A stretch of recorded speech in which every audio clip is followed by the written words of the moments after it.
penipuan, kolusi dengan pengusaha-pengusaha nakal, ini yang mengakibatkan kebocoran negara, ini yang mengakibatkan kekayaan kita banyak yang hilang. Oke, kita dengarkan dulu ini ya teman-teman semuanya ya. Nanti baru kita bahas kaitannya dengan pinjol itu seperti apa dan apa juga yang harus kita lakukan dan seperti apa juga tindakan dari Presiden. Mudah-mudahan video ini bisa viral dan tembus kepada Bapak Presiden. Kita dengar dulu. Akibat perang di Timur Tengah, kita harus siap menghadapi kesulitan.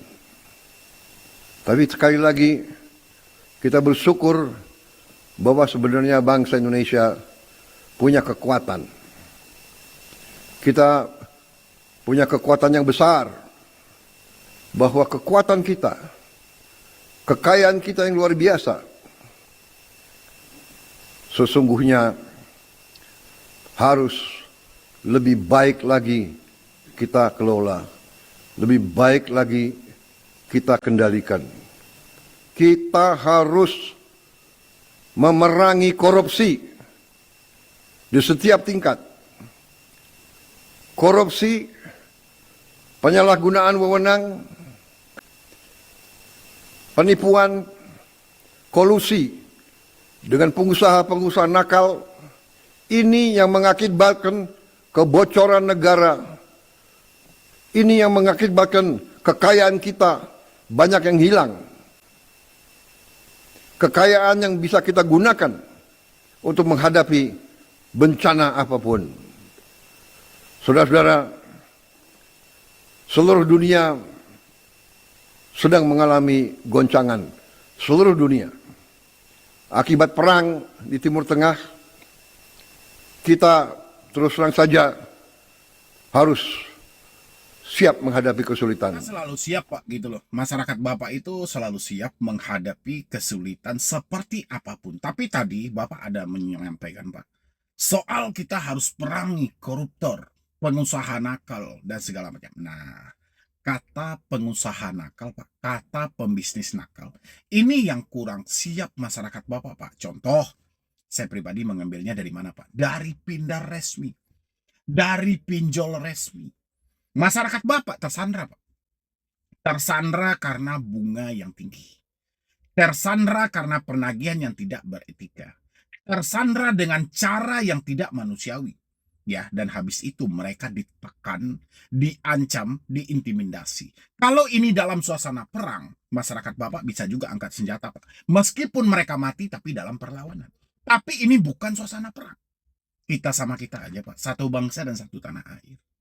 Ya, pengusaha nakal tadi menghadapkan masyarakat Bapak dengan para orang-orang di sekitar kita juga, seperti dengan debt collector. Itu kan orang-orang kita juga, Pak. Beda-beda daerah aja. Ya, atau kurang bisa untuk menghadapinya gitu loh. Kalau soal menghadapi perang Iran dengan Israel berdampak kepada Indonesia, kita persetan aja. Ini belum apa-apa perang itu terjadi, Pak, tapi dampak ekonominya sudah sulit. Ya, memang ini bukan ranah Bapak, ini adalah ranah otoritas jasa keuangan. Tapi Bapak sebagai pimpinan tertinggi, Bapak tahu, kerja OJK sangat melambat, Pak. Bahkan baru-baru ini kita mendapatkan kabar juga, ketika saham anjlok, para pejabat-pejabat tinggi OJK berlomba-lomba untuk mengundurkan diri. Bayangin itu, Pak, daripada mereka bekerja lebih keras lagi, lebih baik mereka mundur, Pak. Mereka cari jalan untuk mengundurkan diri. Itu yang terjadi gitu loh. Ya, saya cukup apresiasi dengan Bapak yang menyampaikan, yang selalu berpidato berapi-api, Pak. Ya, memang Bapak berpihak kepada rakyat. Tapi saya pribadi, Pak, dalam urusan pinjol memang bukan ini ranah dari eksekutif seperti Bapak, tapi Bapak bisa mengintervensi, Pak, ke dalam hal itu gitu loh. Berapa banyak masyarakat Bapak yang hari ini berkorban mati-matian, berusaha mati-matian ya supaya mereka tidak dipermalukan. Berapa banyak masyarakat Bapak hari ini yang dimiskinkan gara-gara harus membayar bunga pinjol yang sangat tinggi. Ya, mereka selalu berpikir keras di tengah sulitnya ekonomi yang dihadapi. Makanya dari Bapak Prabowo Subianto, saya pribadi berharap mewakili dari teman-teman saya, khususnya para subscriber Solusi Utang MB, saya berharap intervensi dari Bapak itu harus ada, Pak, untuk melakukan penekanan terhadap otoritas jasa keuangan supaya lebih tegas lagi dalam pengawasan. Begitu banyak kecolongan, Pak. Memang semuanya telah diatur oleh OJK, mulai dari denda, bunga, pemotongan biaya layanan, tapi denda-denda siluman, uang-uang siluman selalu bermunculan, Pak. Ya, salah satunya adalah uang pencetakan tagihan. Tiba-tiba langsung membengkak seperti itu gitu loh. Apa yang kita bangga-banggakan dengan pay letter yang ada? Apa yang kita banggakan dengan ekonomi digital hari ini gitu loh? Nggak ada, Pak. Justru makin mudah kita dalam meminjam, makin cepat kita untuk dimiskinkan. Itu yang saya sampaikan buat Bapak Prabowo. Nah, untuk teman-temanku juga, karena kita mendekati sebentar lagi Hari Raya Idul Fitri, teman-teman semuanya. Saya berharap, ya, ini informasi terbaru dari OJK, angka peminjam sepanjang bulan suci Ramadan, ya, itu meningkat, atau sepanjang awal tahun 2026, meningkat sangat tajam, bahkan mencapai hampir 100 triliun. Saya tahu, teman-teman semuanya, kita membutuhkan dana. Paling tidak dana itu kita butuhkan adalah untuk bertahan hidup.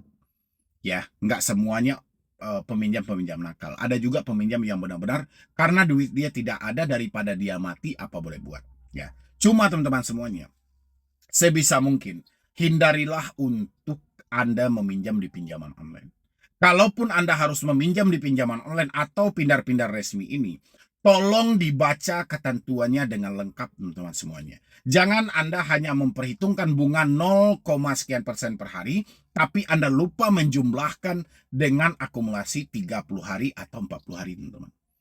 Itu harus Anda pikirkan. Jangan nanti duit sudah Anda terima, duit sudah Anda habiskan, tiba-tiba Anda terkejut gitu loh. Ketika melihat, loh kok bisa segini, kok bisa segini. Tolong disesuaikan dengan kemampuan Anda dalam membayar. Itu yang saya sampaikan buat teman-teman semuanya, dimanapun Anda berada. Ya. Yang kedua adalah, buat teman-temanku semuanya yang hari ini, ya, sudah tidak mampu, sudah menyatakan tidak sanggup membayar di pinjaman online. Saya berharap, ya, jangan semata karena ketakutan, jangan semata karena ancaman yang dilontarkan oleh pelaku usaha jasa keuangan tadi melalui debt collector, tiba-tiba Anda nekat untuk gali lubang tutup lubang. Tiba-tiba Anda nekat mencari pinjaman-pinjaman yang gampang cair, yang pada akhirnya terjebak di dalam pinjol ilegal. Ya, tadi saya mendapatkan informasi juga, dia tidak tahu, cuman mengisi-ngisi aja nama aplikasinya Pinjam Amanah. Di dalam hal itu ada 3 aplikasi. Di dalam hal itu ada 3 aplikasi juga. Dan itu saya baru mengisi data dan melengkapi, tiba-tiba dia sudah bisa transfer, bahkan dia bisa tahu tentang nomor rekening kita. Memang sebelumnya Sedebetur ini ada track record, dia sudah pernah meminjam di pinjol legal. Ya, jadi saya berharap buat teman-teman semuanya, hati-hati. Ya, di samping Anda nekat untuk gali lubang tutup lubang, iseng-iseng yang kamu lakukan itu juga berbahaya, teman-teman semuanya. Dan apa tindakan yang harus kita lakukan untuk kedepannya, Bang? Sementara kita sudah terlanjur terjebak dalam dunia hutang dan kita masih beretikat baik untuk menyelesaikannya. Hal yang paling pertama adalah berdamai dengan dirimu. Yang kedua adalah putus semua komunikasi yang terhubung. Yang ketiga adalah tetap bekerja dan berusaha. Yang keempat, kalau duitmu sudah terkumpul, negosiasikan hutangmu. Kalau mereka mau, selesaikan. Kalau mereka tidak mau, kembali ke diri Anda.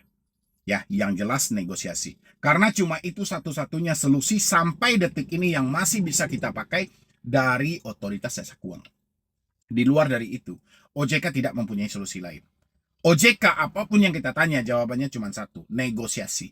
Negosiasi, negosiasi. Cuman itu ya yang bisa dijawab oleh OJK. Di luar dari itu nggak ada. OJK nggak tahu lagi apa yang harus diarahkan kepada Anda semuanya, apa yang diarahkan kepada teman-teman semuanya. OJK tidak tahu lagi gitu loh. Makanya sarannya mereka satu-satunya adalah negosiasi. Nah, karena saran satu-satunya dari OJK cuma negosiasi, dari diri kita apakah kita langsung menego? Tidak. Kita mencari uang dulu, kita kumpulkan duit dulu. Kalau duit kita sudah terkumpul, baru kita negosiasi. Kalau seandainya kita sudah berusaha, Bang, tapi duit kita tidak terkumpul juga, ya sudah, berarti kita terima risikonya. Apa risikonya? Secara tertulis, BI checking. Oke, yang tidak tertulis kita akan ditagih secara terus-menerus. Bahkan ada yang nekat juga, kita ditagih sampai diancam. Oke teman-teman semuanya, mungkin dari saya cuma itu aja. Yang baru bergabung, silahkan di like dan di share juga channel ini. Jadi sekian dulu dari saya, Medi Broni. Wassalam. Yo, assalamualaikum warahmatullahi wabarakatuh. Selamat sore buat teman-teman semuanya, khususnya sudah ada di YouTube Solusi Hutang MB. Ya, terima kasih banyak ya buat teman-teman semuanya yang selalu mensupport dan menyempatkan waktunya untuk hadir di sini sebagai bentuk apresiasi dari teman-teman semuanya terhadap channel Solusi Lapangan dari pihak Kredivo, yang mana ada menurut dari Persi Sidebeturnya ini adalah ancaman. Apakah ini sudah benar atau melanggar tidak sesuai dengan aturan yang berlaku? Ya, ini buat teman-teman semuanya. Tolong disimain video ini sampai habis, jangan Anda skip. Oke? Di sini dia menyampaikan, Bang Medi, saya mau cerita sedikit tentang FC Lapangan Kredivo. Oke? Mereka kan sudah tahu kalau saya tidak di rumah, alamat yang di KTP, karena alamat di KTP itu rumah mertua. Berhubung istri saya ke luar negeri dan istri saya disuruh cerai dengan saya sama keluarganya. Jadi saya pulang ke rumah orang tua saya sendiri. Wow, ngeri kali ya, gara-gara istrinya ke luar negeri, pihak keluarga mengintervensi, ya sudah kamu cerai aja kan. Janganlah pihak keluarga seperti itu gitu loh, kan kasihan juga gitu loh ya. Perceraian itu memang sangat dilarang gitu loh, sangat dilarang gitu loh, kecuali memang hal-halnya itu sudah fatal banget ya. Tapi kalau masih bisa diselesaikan aja. Oke, kita lanjutkan. Nah, bulan kemarin FC Kredivo datang ke alamat rumah saya sendiri. 2 kali datang tapi nggak ketemu sama saya. Dan tadi sore kata kakak saya, FC Kredivo datang lagi tapi dengan orang yang berbeda. Dengan orang yang berbeda, tidak ketemu lagi sama saya karena saya lagi nyari kerjaan. Dan FC Kredivo bilang mengancam mau ke rumah mertua saya, walaupun mereka sudah tahu saya tinggal di sini bukan di rumah mertua. Kalau kayak gitu solusinya gimana ya Bang? Mau bayar tapi uang belum ada karena belum dapat kerjaan. Sekarang maksud dia ke tempat mertua itu ngapain? Apakah waktu meminjam itu benar atas nama Anda atau atas nama istri? Kalau memang benar atas nama Anda, itu sebuah kesalahan. Ngapain lagi dia datang ke tempat si mertua itu, sementara dia sudah tahu bahwa Anda tinggal di tempat yang dia datangi. Kan itu alamat yang sudah sangat tepat gitu ya kan. Di mana sih debetulnya di situ mau datang ke tempat mertua, ini tidak sesuai lagi dengan POJK nomor 22 tahun 2023 yang mana tentang aturan penagihan kredit terbaru dilarang melakukan penagihan di luar dari alamat domisili konsumen. Sekarang dia sudah ada pas alamatnya sudah tepat, alamat itu benar, domisilinya juga benar. Memang dinyatakan sama saudara tadi dia ada di sini. Oke, dan bertepatan saat itu dia bekerja keluar lagi mencari pekerjaan, itu hal-hal wajar saja gitu. Ya kan, hal-hal yang wajar, hal-hal yang tidak harus diperpanjang oleh pihak dari FC. Tinggal dia mencari waktu yang tepat aja kapan bisa untuk bertemu. Nah, ketika FC ini menyampaikan dia mau datang ke tempat si mertua, jelas itu melanggar. Karena kalau dia datang ke tempat mertua, ya tujuan dia ngapain lagi? Sementara yang bersangkutan sudah di alamat tempat yang dia kunjungi. Ya, dia datang ke tempat mertua itu ngapain lagi coba? Otomatis secara tidak langsung dia mempermalukan. Ya, mempermalukan. Mempermalukan dalam arti tersebut menyebarluaskan informasi mengenai si debetur ini berhutang. Sementara dalam POJK itu adalah tindakan yang dilarang. Nah, habis itu, di sini si debetur bertanya, kalau kayak gitu solusinya gimana ya Bang? Mau bayar tapi uang belum ada karena belum dapat kerjaan. Nah, solusi yang paling tepat adalah minta nomor FC-nya dan hubungi. Ya, meskipun belum ada uang tapi sampaikan. Ada apa kamu pengen atau kamu kemarin mengatakan mau ke tempat mertua saya. Ya, atau bisa dibilang mantan mertua saya. Saya sudah tidak ada hubungan lagi di sana. Kebetulan kami sudah berpisah. Nah, kamu datang ke tempat saudara saya, waktu itu yang menemui kakak saya, ya kebetulan saya lagi mencari kerja atau lagi di luar. Ya, lagi mencari kerja atau lagi di luar gitu loh. Ya, kapan kita ada waktu yang paling tepat untuk bertemu? Kan harusnya seperti itu aja, Bang. Tinggal dihubungi aja, cari nomor FC-nya gitu loh. Ya, tinggal komunikasikan. Meskipun belum ada uang, tapi tunjukkan aja itikat baik kita. Sampaikan ya memang keadaan yang belum bisa, kita apa boleh buat. Yang penting mereka sudah berkunjung, hari itu tidak bertemu dengan kita, mungkin lain waktu dan hari berikutnya itu bisa bertemu dengan kita. Ya, itu diceritakan aja, disampaikan aja baik-baik. Jadi jangan menghindar juga, tidak ada yang perlu ditakuti. Kalau memang belum ada uang, sampaikan belum ada uang. Kalau belum sanggup, sampaikan belum sanggup. Kapan waktu kesanggupannya?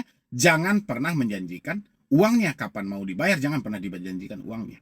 Ya, tapi carilah pekerjaan, kumpulkan uangnya. Kalau uangnya sudah terkumpul nanti, coba dinegosiasikan aja ya. Jangan terlalu terfokus sama kenaikan dendanya, kenaikan bunganya, tapi fokuslah kepada pokoknya. Kalau sudah ada uang nanti. Jadi jangan menghindar dulu. Hari ini kan lagi berjuang tuh mencari kerja, saya mendoakan secara pribadi, mudah-mudahan sesegera mungkin mendapatkan pekerjaan. Ya. Dan habis itu kalau misalnya nomor FC-nya itu tidak didapat juga, kamu bisa hubungi CS resmi dari Kredivonya. Sampaikan bahwa FC-nya telah datang ke rumah dan kebetulan tidak bertemu dengan saya dan saya pengen berkomunikasi dengan FC lapangan yang kemarin sempat datang ke rumah saya. Saya mau menjelaskan apa yang sedang terjadi dan di mana saya waktu itu, dan habis itu saya kurang mengenakan karena ada bahasa dari FC-nya mau datang ke tempat mertua saya. Sementara saya tidak ada hubungan di sana lagi.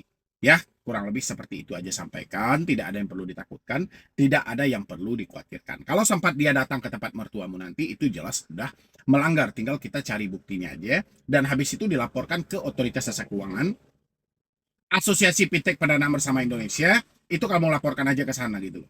Biar lebih jelas dan lebih ditegur lagi pihak dari FC-nya, mereka tahu nggak sih sebenarnya prosedurnya seperti apa, arahnya seperti apa gitu. Ya, buat teman-teman semuanya mungkin dari saya cuma itu aja dulu. Mudah-mudahan ini bisa membantu buat teman-teman semuanya. Buat ke depannya, jangan ada yang ketakutan lagi, jangan ada yang menghindar. Kalau ada FC yang datang, itu adalah kesempatan untuk menegosiasi, itu adalah kesempatan untuk menjelaskan apa yang sedang terjadi.